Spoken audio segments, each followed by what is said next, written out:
تمام دیکھنے اور سننے والوں کو یوٹیوب چینل ایزی ہیلتھ کی طرف سے خوش آمدید۔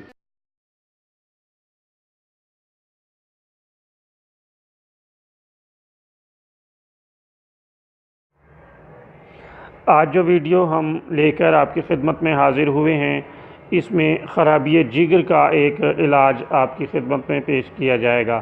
دوستو، اگر جگر بڑھ جائے اور اس میں خرابی پیدا ہو جائے تو اس کے لیے یہ نسخہ بہت ہی عمدہ اور لاجواب ہے۔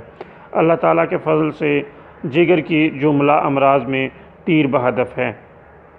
یہ نسخہ آپ بہت ہی آسانی کے ساتھ گھر میں تیار کر سکتے ہیں۔ نوشادر 500 ملی گرام اور مرچ سیاہ 3 عدد، دونوں کو ملا کر پیس لیں اور شربت ریون سے استعمال کریں۔ خدا کے فضل سے بہت ہی عمدہ اور لاجواب تحفہ ہے اور بہت زود اثر ہے۔ چند روز کے استعمال سے مکمل فائدہ ہوگا۔